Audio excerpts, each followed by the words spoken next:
할렐루야. 하나님께서 오늘 우리에게 또 귀한 예배 자리를 불러주셨는데 우리 옆분들에게 이렇게 축복합시다. 새로운 미래가 시작되었습니다. 우리 자신을 향해 믿음으로 한번 선포합시다. 새로운 미래가 시작되었습니다. 할렐루야. 우리가 말하고 믿고 선포하는 대로 이루어질 줄 믿습니다. 하나님께서 오늘 우리에게 주시는 말씀은 유다서 1장 17절에서 25절까지의 말씀입니다. 제가 먼저 읽겠습니다. 마지막 절은 25절은 같이 읽습니다. 사랑하는 자들아, 너희는 우리 주 예수 그리스도의 사도들이 미리 한 말을 기억하라. 그들이 너희에게 말하기를 마지막 때에 자기의 경건하지 않은 정욕대로 행하며 조롱하는 자들이 있으리라 하였나니, 이 사람들은 분열을 일으키는 자며 육에 속한 자며 성령이 없는 자니라. 사랑하는 자들아, 너희는 너희의 지극히 거룩한 믿음 위에 자신을 세우며 성령으로 기도하며 하나님의 사랑 안에서 자신을 지키며 영생에 이르도록 우리 주 예수 그리스도의 긍휼을 기다리라. 어떤 의심하는 자들을 긍휼히 여기라. 또 어떤 자를 불에서 끌어내어 구원하라. 또 어떤 자를 그 육체로 더럽힌 옷까지도 미워하되 두려움으로 긍휼히 여기라. 능히 너희를 보호하사 거침이 없게 하시고 너희로 그 영광 앞에 흠이 없이 기쁨으로 서게 하실 이 곧 우리 구주 홀로 하나이신 하나님께 우리 주 예수 그리스도로 말미암아 영광과 위엄과 권력과 건세가 영원 전부터 이제와 영원토록 있을지어다. 아멘. 오늘은 위대한 상속자의 싸움이라는 제목으로 말씀을 나눌 텐데, 여러분 평생을 살면서 한 번도 싸워보지 않은 분은 없으시겠죠? 얼마 전에 고등학교 동창에게 전화가 왔어요. 그래서 너무 반가워서 이야기하고 같이 또 신앙생활 했던 분이니까 이야기하다 해보니까 신랑은 그래 계속 손주 이야기만 하길래 했더니 졸혼했다고 얘기를 해요. 그래서 뭐 졸업했다고? 아니 졸혼. 그래서 결혼을 졸업했다고 이야기를 하더라고요. 사실 우리가 부부가 한평생을 살아가면서 서로 싸우지 않고 살아가는 것은 기적입니다. 오늘까지 여러분들 함께 살아오신 분들 옆분을 보세요. 혹시 아내와 남편이면 기적의 주인공이십니다. 사실 우리가 인생을 살면서 많이 싸우잖아요. 또 어른만 싸우는 게 아니라 애들도 싸워요. 저도 지금 제가 앞니가 하나가 부러진 게 제 게 아니거든요. 이렇게 해놓은 거예요. 왜냐하면 제가 흑역사를 찬란하게 만들어가던 고등학교 1학년 시절에 제가 권투부와 싸웠는데 그 친구가 제가 제일 싫어하는 별명을 자꾸 부르는 거예요. 야 목사! 제가 제일 싫어했거든요. 아니 아버지가 목사라고 나한테 야 목사! 그래. 하지 말라고. 왜 그래 목사? 죽을래? 이러다가 이제 붙었어요.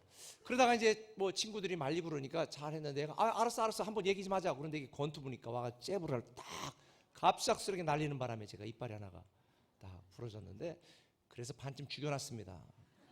제가 그때 태권도를 배웠거든요. 그래서 우리 아이들을 태권도 3단까지 제가 배우게 한 거는 그래도 어디 가서 맞고 살지는 말아라. 근데 요즘은 맞는 게 좋은 세상인 것 같아요. 때리면 큰일 납니다. 부부들이 싸우는 이유, 대화가 잘 안 되잖아요. 대화는 뭘까요? 대놓고 화를 내는 게 대화. 그러다 보니까 대화가 안 되니까 막 싸우잖아요. 근데 혹시 여러분들이 부부싸움 할 때 관중을 놓고 싸우면 안 돼요. 애들 앞에 절대 싸우면 안 됩니다. 그건 아이들의 영혼을 파괴하는 일입니다. 아무리 비싼 학원을 보내도 관중을 놓고 싸우는 거는 아이들의 인생을 파괴하는 거예요. 그래서 관중 놓고 싸우면 안 돼요. 혹시 관중을 놓고 싸웠다면 반드시 관중 앞에서 화해를 해야 됩니다. 그래야지 우리 부모님들은 화해하는 모습을 본 적이 없고 항상 싸우는 모습만 보니까 아이들이 정서적으로 나중에 부부관계에 심각한 문제가 생깁니다. 우리가 인생을 살면서 싸울 수도 있지만 그런데 교회 안에서까지 싸우는 건 너무 심각하잖아요. 우리 교회는 싸움이 없는 교회예요. 제가 워낙 싸움을 싫어해요. 그래서 우리 교회는 모든 사역의 회의도 만장일치로 합니다. 만장일치가 안 되면 또 미룹니다. 또 미룹니다. 설득하고 이야기해서 만장일치가 될 때까지. 그런데 요즘 우리 교회에 세종 꿈의 교회 같은 경우는 각지에서 오다 보니까 다양한 교파 교회에서 오잖아요. 새가족 신방을 하다 보면 저에게 신방 보고를 보면 이래요. 예전에 교회에서 목사님과 장로님이 싸우고 뭐 장로들끼리 싸우고 이래서 많은 상처를 받았었다. 이런 분들이 의외로 많아요. 근데 우리 꿈의 교회 와서 그래서 많이 회복됐다는 이야기를 들을 때마다 제가 너무 감사한 마음입니다. 그런데 솔직히 말하면 어느 가정이든 어느 단체든 어느 국가든 어느 교회든 사람이 사는 곳에 싸움이 없는 곳은 없습니다. 저는 요즘 이런 생각을 해요. 사람은 하나님의 은혜가 아니면 답이 없는 존재다. 사람은 하나님의 사랑이 아니면 답이 없는 존재다. 왜요? 에덴 동산서부터 몇 명 안 되는데 거기서 싸워서 동생을 쳐 죽였잖아요. 인간은 본래 태생이 싸우기에 태어난 존재인 것처럼 그렇게 많은 분열과 갈등과 싸움이 있을 수밖에 없어요. 혹시 여러분들 중에 교회에서 싸운다 이상하게 여기지 마세요. 그때마다 우리는 뭐라고 생각해야 되는가? 아, 우리는 다 하나님의 은혜가 필요한 사람들이구나, 이렇게 이해하시면 됩니다. 근데 여러분, 신앙생활이라는 것도요 싸움이에요. 신앙생활 교회 오면서 여러분들이 아, 나는 평화를 누려야 되겠다 이렇게 오시는 분들도 있겠지만 사실은 이 신앙생활 자체도 싸움입니다. 오늘 우리가 읽은 이 본문에 보면 유다서 1장 3절에도 보면 유다가 초대교회에게 편지를 보낸 목적이 뭔지 아세요? 읽어봅시다. 같이 시작. 성도에게 단번에 주신 믿음의 돈을 위하여 힘써 싸우라는 편지로 너희를 권하여야 할 필요를 느꼈노니. 뭐하라고? 힘써 싸우라고 편지를 하는 거예요. 아니, 사도가 성도들에게 힘써 싸우라고 권면하고 부추기는 편지를 한 거예요. 그것도 힘써 싸우라고. 여기서 싸우라고 하는 헬라어 단어는 아곤이라고 하는 단어인데 이 단어는 경기, 싸움, 시합 이런 의미입니다. 근데 여러분, 이걸 오해하면 안 돼요. 무슨 뭐 축구 시합 이걸 의미하는 게 아니에요. 이 단어가 쓰일 로마 당시에 이 싸움이라는 단어는 뭐를 염두에 두고 기록한 거냐면 원형 경기장에 검투사들이 싸움을 했잖아요. 그래서 보통 한 8번 정도, 아니 뭐 4번 정도, 아니면 더 많게 10번 정도 검투사끼리 싸움을 붙인 다음에 다 상대를 죽이고 마지막에 살아남는 자에게 상을 베푸는데, 당시 노예들이 자유인이 될 수 있는 거의 유일한 길은 검투사 시합에 나가서 승리하는 길이었습니다. 상대를 죽이고 마지막에 살아남는 최후의 일인에게는 자유인이 될 수 있는 권리를 주었고 막대한 부가 주어졌습니다. 이런 상황을 염두에 두고 너희가 싸우라라고 말하는 거예요. 다시 말하면 치열하게 목숨을 걸고 싸우라는 의미가 유다가 초대교회 성도들에게 권면한 내용입니다. 왜냐하면 당시 초대교회는요 이단들에게 얼마나 많은 심각한 공격을 받았는지 몰라요. 이단에게만 공격을 받은 것이 아니라 교회 안에도 보면 내부적으로도 성령이 없는 자, 경건하지 못한 자, 자기의 정욕을 위해 살아가는 자들이 성도들을 분열시키고 이간질시키고 자기가 옳다, 자기 생각이 맞다라고 주장하면서 교회를 공격하고 무너뜨리게 만들었던 상황입니다. 그런데 우리는 지금 영적으로 볼 때 이런 치열한 영적 전쟁터 싸움터에서 살아가고 있는 것입니다. 많은 사람들이 지금 생존을 위한 힘겨운 생존의 싸움을 살아가고 있습니다. 제일동포로서 일본의 제일 부자 중에 한 사람이었던 소프트뱅크 회장 손정희 씨가 이번에 와서 뭘 강조한지 아세요? 첫 번째도 AI, 두 번째도 AI, 인공지능에 대한 투자하지 않으면 앞으로 안 된다. 인공지능이 지배하는 시대가 온다. 인공지능을 지배하고 장악하는 자가 세상을 지배한다고 이야기하고 있는데, 그렇다면 우리가 앞으로 살아가고 우리 자녀들이 살아갈 시대에 정말 생존하는 것이 싸움이 아니라 전쟁이 아니라 인생의 큰 위협이 되는 시대 속에 우리는 살고 있습니다. 뿐만 아닙니다. 이 죄악된 문화 속에서 우리가 신앙을 지키기 위하여 얼마나 싸워대고 있습니까?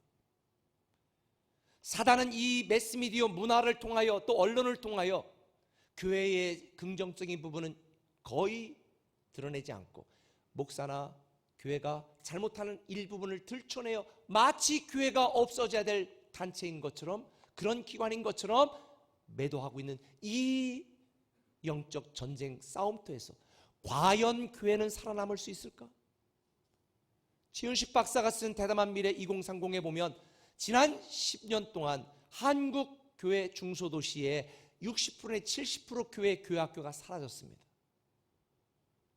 우리 공주지방에도 45개 교회가 있는데 그 중에 40여 개 가까운 교회가 목사님 자녀들 외에는 교회 학교가 없습니다. 위기입니다. 신앙적으로 교회가 생존할 수 있을까? 아니, 이 죄악된 문화 속에 성도들이 신앙을 지키고 남아있는 성도들이 몇 명이나 있을까? 1200만을 자랑하던 성도들이 반토막이 난 지 오래됩니다. 교회들이 속절없이 무너져 내리고 있는 이 시대 가운데 사도 바울은 디모데전서 6장 12절에 이렇게 말합니다. 너희는 믿음의 선한 싸움을 싸워라. 이를 위하여 너희가 부르심을 받았다. 선한 싸움을 위하여 부르심을 받았다. 영적 싸움을 위하여 부르심을 받았다. 우리는 하나님의 전사로 부름을 받았다고 우리의 영적 아이덴티티에 대해서 말해주고 있는 것입니다. 교회 평안을 누리기 위하여 부름받은 것이 아니라 이 치열한 영적 싸움, 인생의 싸움 전쟁터에 하나님의 군사로 저와 여러분은 부르심을 받았다. 그래서 우리는 이 시대에 대한 영적 분별력을 가지고 또 영적 전투력을 잘 준비해서 이 영적 싸움에 승리해야 될 줄 믿습니다. 그렇다면 구체적으로 우리가 무엇을 위해 싸워야 될 것인가? 두 가지를 얘기하려고 그러는데요. 그 첫 번째는 이겁니다. 세우기 위해 싸우라는 것입니다. 한번 따라합시다. 세우기 위해 싸우라. 세우기 위해 싸우라. 오늘 본문 20절을 같이 한번 읽어봅시다. 시작. 사랑하는 자들아, 너희는 너희의 지극히 거룩한 믿음 위에 자신을 세우며 성령으로 기도하며. 유다는 말합니다. 사랑하는 너희들아, 거룩한 믿음 위에 너희 자신을 세워라. 여기서 세우라는 헬라어 단어를 뜻을 영어로 말하면 to build on, 뭐뭐 위에 세우다. 어디 위에 세우라는 거예요? 거룩한 믿음 위에 세우라는 것입니다. 오늘 많은 성도들이 교회를 다니면서도 세워야 될 거룩한 믿음 위에 자기 자신의 인생을 세우는 것이 아니라 세우지 말아야 될 곳에 자기 인생을 세우고 있습니다. 이기심 위에 세웁니다. 탐욕 위에 세웁니다. 명예 위에 세웁니다. 돈 위에 자기 인생을 세워가고 있습니다. 그러다가 결정적으로 무너지지 않습니까? 근데 성경은 말하는 것입니다. 거룩한 믿음 위에 세워라. 진리 위에 세워라. 복음 위에 내 인생을 세우라는 것입니다. 요즘 많은 성도들이요, 사람이 주인이고 사람이 주인공인 인본주의 신앙 위에 자기의 믿음을 세우고 자기의 인생을 세웁니다. 자기의 탐욕과 사익을 위한 욕심 위에, 잘못된 믿음 위에, 왜곡된 믿음 위에, 오염된 믿음 위에, 변질된 믿음 위에 자기 자신을 세웁니다. 그러니 병들고 무너지고 다칠 수밖에 없어. 힘들 수밖에 없어. 괴로울 수밖에 없어. 그래서 성경은 말하는 것입니다. 거룩한 믿음 위에 너의 자신을 세워라. 그런데도 많은 성도들이 초대교회나 지금이나 세우지 말아야 될 곳에 자기 자신을 세워가고 있습니다. 그게 바로 오늘 본문 16절에 나와 있습니다. 그 사람들 어떤 사람인지 같이 읽습니다. 이 사람들은 원망하는 자며 불만을 토하는 자며 그 정욕대로 행하는 자라. 그 입으로 자랑하는 말을 하며 이익을 위하여 아첨하느니라. 그 결과로 19절에 이 사람들은 분열을 일으키는 자며 육에 속한 자며 성령이 없는 자니라.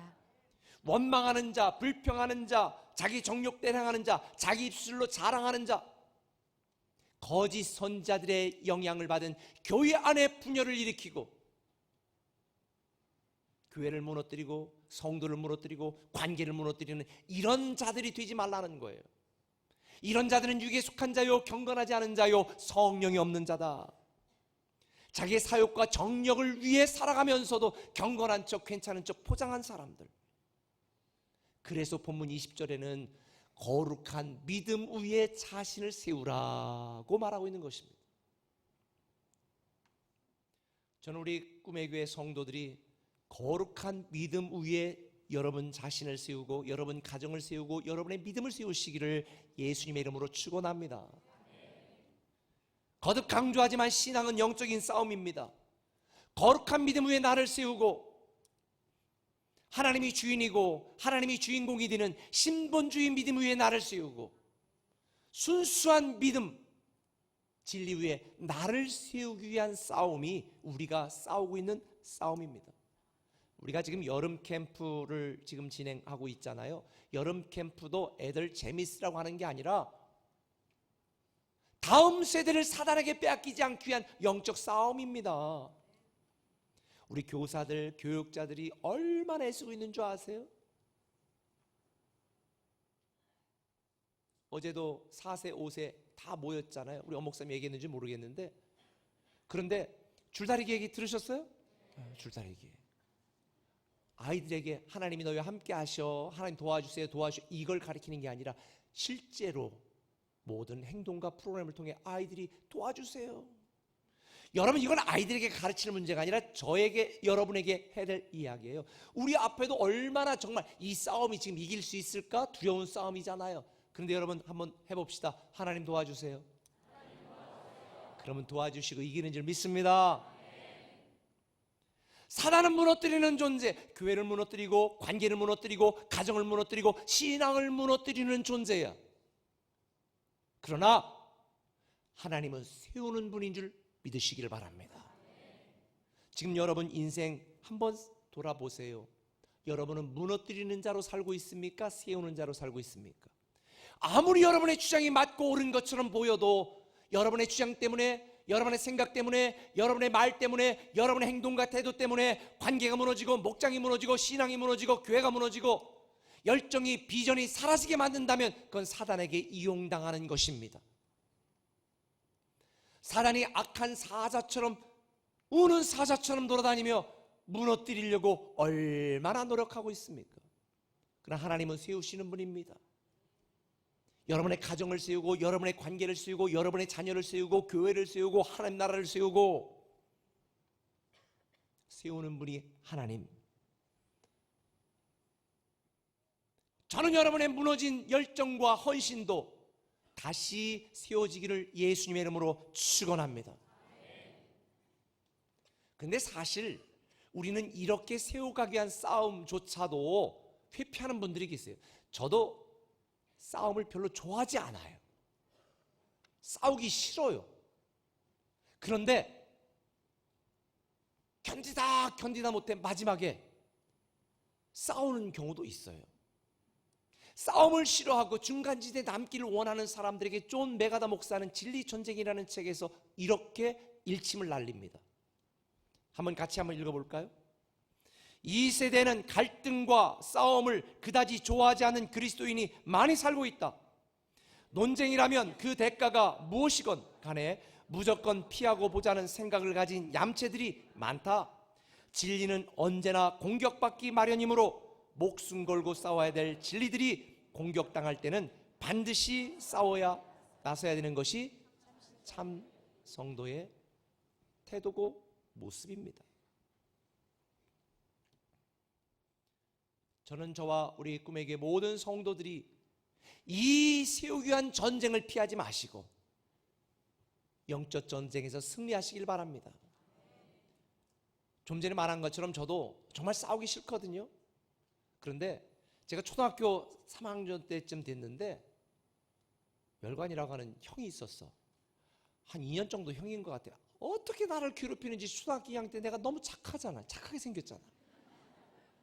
그래가지고 형 하지마 그러는데 계속 이게 막 쌓였나 봐. 어느 날 내가 폭발해가지고 그 형 확 밀쳤더니 넘어졌어. 뚝에 거꾸로 딱 넘어졌는데 거꾸로 그때 신고 다닌 고무신으로 갖다 내가 얼마나 얼굴을 때려댔는지. 군대 가서도 이런 얘기, 이거 오프 더 레코드인데, 군대 가서 제가 맞아서 3번이나 기절했는데 저보다 3달 반 먼저 온 한기수 선배가 있었어. 나이는 3살이 어려. 근데 3달 반 먼저 왔다고 한기수 앞섰다고 얼마나 괴롭히는지. 근데 제가 국립묘지 한번 파견을 나갔어요. 네 사람이 파견 나갔는데 그때 아무도 없을 때 또 괴롭히는 거야. 근데 또 거기서 폭발하지 말아야 돼. 폭발을 했어. 그래가지고 엎어치고 매치고 반쯤 죽여놨지. 그런데 그때는 쪽팔린지 얘기를 안 하는 거예요. 근데 본대에 들어가서 자기 동기들한테 얘기해가지고 제가 직사게 맞았습니다. 그렇게 저는 별로 싸움을 원하지는 않아. 그리고 요즘은 뭐 폭발도 안 해. 이제는 다 죽어서. 그런데 여러분, 우리가 세우기 위한 전쟁을 피하면 안 됩니다. 이 전쟁은 우리가 감당해야 될 전쟁이야. 그런데 여러분들 중에 나는 세우기 위해 싸우는 건 좀 그래요. 그러면요, 여러분이 왜 싸워야 되는지 결정적인 두 번째 이유를 얘기해 줄게요. 지키기 위해 싸워야 됩니다. 한번 따라 합시다. 지키기 위해 싸우라. 지키기 위해 싸우라. 21절에 보니까 하나님의 사랑 안에서 자신을 지켜라 그랬습니다. 세상 사람들은 많이 갖기 위해 싸우고 남들 거 뺏기 위해 싸우고 조금 더 얻기 위해 싸우고 남들 밟고 성공하기 위해 싸우잖아요. 우리는 지키기 위해 싸우는 거예요. 죄악된 세상으로부터 가정을 지키고 이 이단의 공격과 사단의 공격으로부터 교회를 지키기 위해 싸우고 우리를 구원한 이 복음을 지키기 위해 싸우고 탐욕과 탐심으로 가득한 내 마음의 욕망으로부터 나를 지키기 위해 싸우는 거예요. 그래서 잠언 4장 23절은 이렇게 말합니다. 모든 지킬 만한 것 중에 더욱 내 마음을 지키라. 내 마음을 지키라. 우리가 지켜야 할 게 많지만 내 마음을 지켜라. 마음을 사단에게 빼앗기고 우리 마음이 무너지면요, 끝나. 우리 마음을 지켜야 되는 거예요. 근데 여기서 지키라고 하는 이 히브리어 나차르라고 하는 단어는요, 방어하다라고 하는 전쟁 용어예요.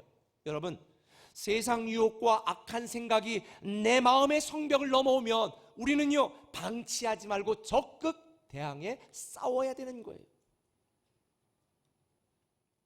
만약에 우리 마음을 넘어오고 우리 인생을 넘어오고 우리 신앙을 넘어오는 악한 마음과 생각과 세력들에게 우리가 그대로 방치하면요, 우리 인생은 끝나요.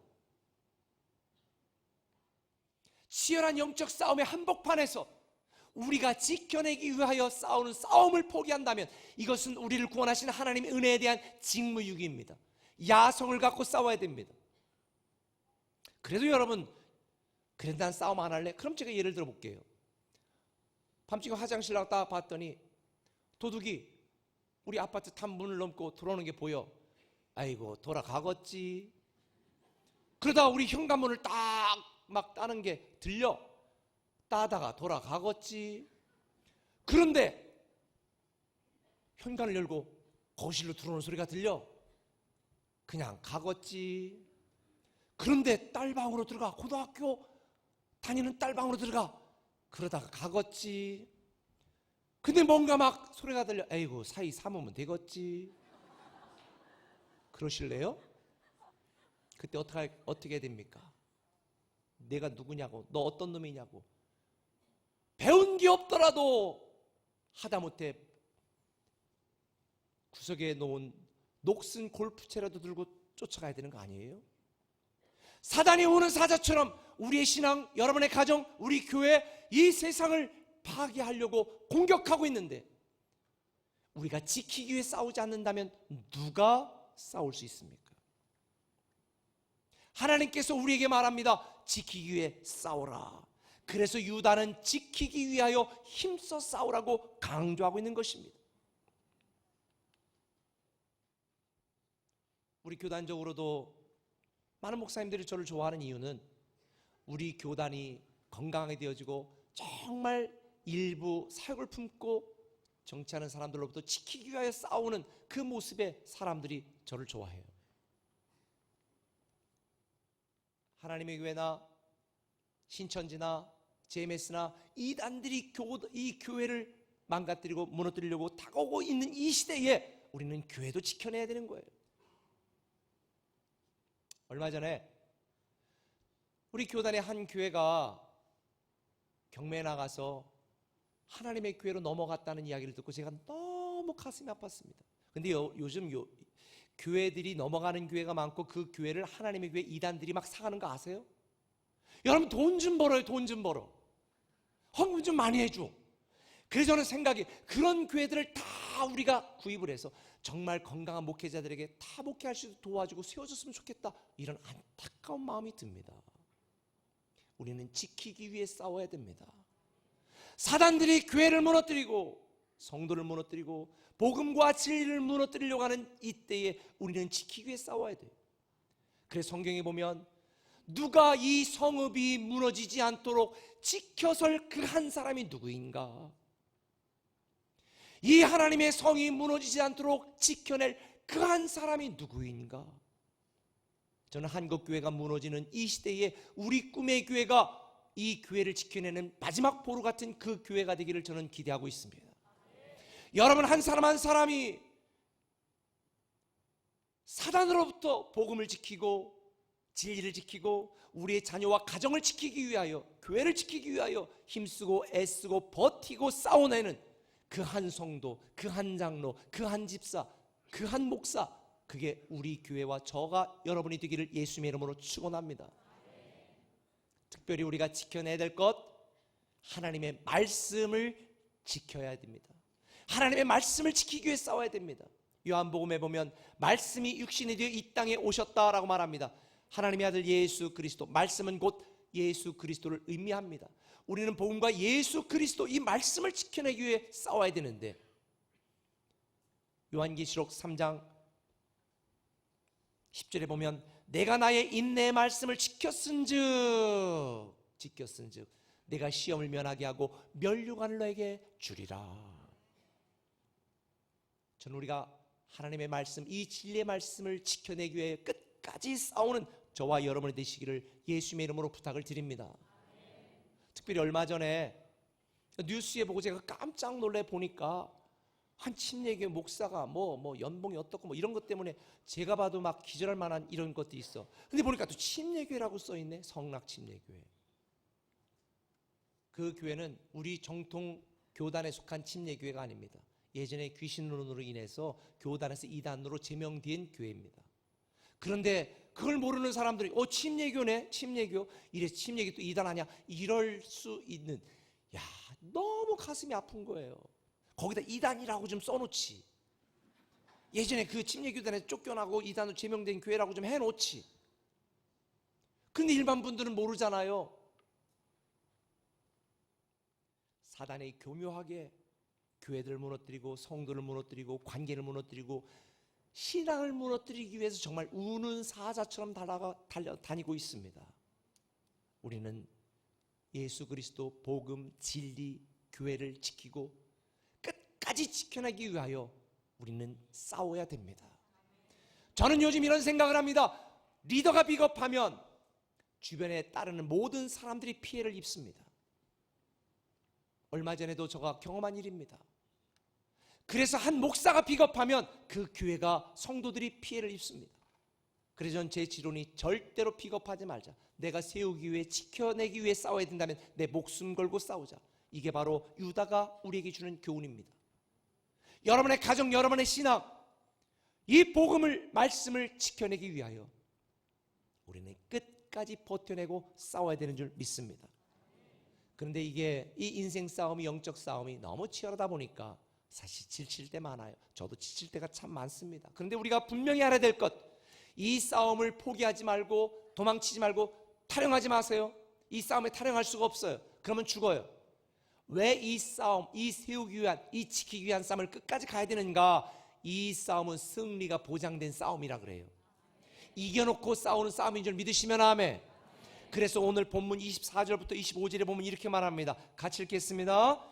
여러분을 지켜 넘어지지 않게 하시고 기쁨 가운데 그분의 영광 앞에 흠없이 서게 하실 수 있는 유일하신 우리 구주 하나님께, 하나님은 우리를 지켜 넘어지지 않게 하시고, 하나님은 그분의 영광 앞에 우리를 흠없이 서게 하실 유일하신 분이, 살아계신 하나님이, 그분이 우리 편이기 때문에 우리를 위대한 상속자로 삼아주신 그 하나님의 말씀, 그 약속, 그 축복을 우리는 끝까지 지켜내야 될 줄 믿습니다. 때로는 거대한 골리앗 앞에 선 조그만 다윗처럼 두려울 때가 있습니다. 그런데 다윗은 도망가지 않았습니다. 회피하지 않았습니다. 너는 칼과 단창으로 내게 나오니와 나는 만군의 여호와 이름으로 너 앞에 나가노라. 그리고 물맷돌을 던져 한 방에 끝냈습니다. 때로 우리 앞에 골리앗처럼 거대한 문제, 우리가 감당할 수 없다, 이건 질 수밖에 없다라고 하는 그런 상황과 환경 속에 직면한다 할지라도 저와 여러분들이 다윗처럼 하나님이 함께 하시니 만군의 여호와의 이름으로 내가 너희 앞에 나가노라, 이 믿음으로 나아가면 하나님은 어디로 가든지 무엇을 하든지 이기게 하시는 줄 믿으시면 아멘. 제 얘기가 아니라 성경에 있어요. 사무엘하 8장 14절에 같이 한번 읽습니다. 다윗이 어디로 가든지 여호와께서 이기게 하셨느냐. 믿습니까? 이 다윗이라는 이름 대신에 여러분 이름을 넣고 한번 읽어보겠습니다. 시작. 아니무기 어디로 가든지. 여러분 이름 몰라요? 다시 자기 이름으로 시작. 아니무기 어디로 가든지 여호와께서 이기게 하셨더라. 할렐루야. 서두에서 말한 것처럼 우리는 지금 휴가를 즐기는 게 아니라 영적인 싸움을 싸우고 있는 것입니다. 그 어떤 심각한 영적 전쟁에서도 싸우려면 우리는 영적 전투력을 키워야 돼요. 우리 교회에서 양육을 그렇게 강조하는 이유가 여러분을 전사로, 하나님의 군사로 훈련시키기 위함이에요. 제 생각은 이렇습니다. 전쟁을 하지 않으려면 전쟁을 준비해야 됩니다. 전쟁을 하지 않기 위해 전쟁을 준비하는 거예요. 우리나라가 평화에 되면 그래 미군도 오지 말고 우리 무기 철수 다 할게. 뭐 이거 전투기 이거 구매 안 할게. 그리고 옛날 M1 소총 하나만 갖고 있을게. 그러면 바로 끝납니다. 전쟁하지 않기 위해 전투기도 구매해야 되는 것이고, 전쟁하지 않기 위해 무기도 개발해야 되는 것이고, 전쟁하지 않기 위해 영적 전투력, 이 전투력을 키워야 되는 것. 영적 전쟁도 마찬가지. 여러분이 영적 전투력을 키우고 준비되어야 사단이 공격하지 못하지. 저거 양육도 못하고 성경도 한 번도 안 읽어서 저거 어리버리해. 제가 한번 공격하자. 그러면 관계를 통해서, 직장을 통해서, 사업을 통해서 일순간에 무너져 내려요. 에베소 6장 12절 말씀처럼 우리가 지금 싸우는 이 싸움은요, 혈과 육에 대한 것이 아니라 하늘과 악한 영들에게 속한 싸움인 줄 여러분 아세요? 그래서 우리는 영적으로 준비해야 되는 거예요. 철저히 준비해야 되는 거예요. 거룩한 믿음 위에 여러분의 인생을 세우시고 하나님의 사랑 안에서 여러분 자신을 지켜내시는 여러분이 되시길 바랍니다. 힘든 싸움이긴 하지만 이 싸움은 우리가 반드시 이기는 줄 믿으시면 아멘. 저도 얼마 전에 너무 지쳤어요. 그래서 관둘까 포기할까 항복할까 별 생각을 다 하다가 성경을 읽고 힘을 받아야 되는데 시를 읽고 힘을 얻었네요. 그 시가 도종환 씨가 쓴 희망 있는 싸움이라는 시입니다. 같이 읽어볼까요? 희망 있는 싸움은 행복하여라. 믿음 있는 싸움은 행복하여라. 온 세상이 암울한 어둠일 때도 우리는 온몸 던져 싸우거늘 희망 있는 싸움은 진실로 행복하여라. 그렇습니다. 때로는 사단이 관계를 통해서, 사람을 통해서 우리를 무너뜨리려고 하지만 우리는 무너질 수 없는 존재, 포기할 수 없는 존재, 도망갈 수 없는 존재, 숨을 수 없는 존재.